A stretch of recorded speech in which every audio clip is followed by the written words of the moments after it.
Hello and welcome to the first video in a series of videos intended to help parents and students have some resources for working at home. In this video, we're going to talk a lot about the basics of reading with your child. I know everybody's trying to spend that quality time at home, and we want to kind of talk about some research-based instructional practices that get you your biggest bang for your buck while you're home. First, just some considerations. Make sure that reading at home is all about engagement.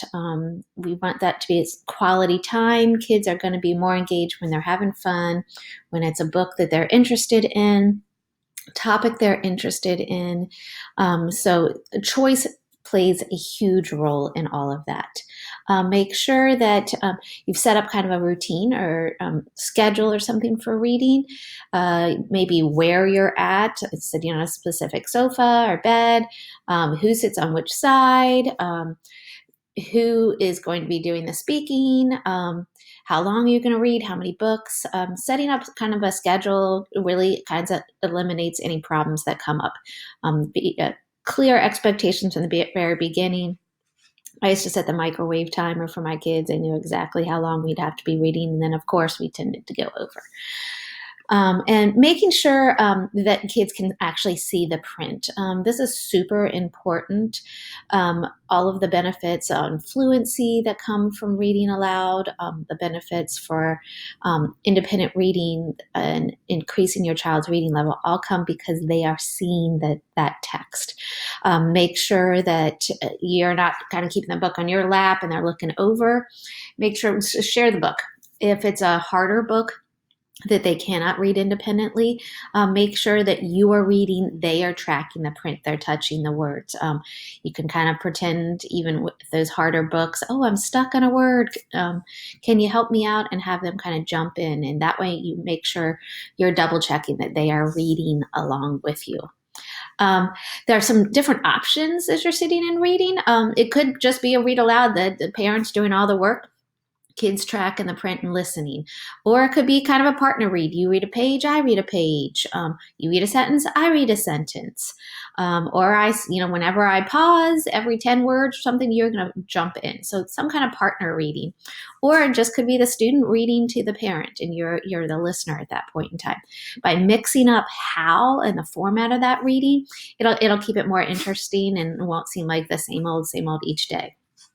Now, as you're reading, your child is going to need some cueing strategies. These are strategies to figure out those words that you don't know. I think we all kind of grew up and they always said, sound it out, but actually that isn't true. So cueing strategies are ways that you can help your child kind of create that independence, and they have a strategy for those unknown words. I'll make a whole separate video for cueing strategies, but just know that it goes way beyond sound it out. We also want to just bring students' attention to the words. There are high frequency words. These are words that are found in lots of text. Research shows that the more students know these high frequency words, the faster they'll be able to read. So as you're reading, stop every now and again at these high frequency words and point them out to your students. Notice how many times the word the or he is on a page. Have them find those words, and they can even start to create their own little word banks of all of those sight words or high frequency words that they know. Other videos will cover high frequency words, but make sure you're doing something at the word level. And then, of course, reading isn't reading without comprehension. It's just simply calling out words. So we need to make sure that you are talking about what you read. Always, what's your favorite part? What's something new that you learned?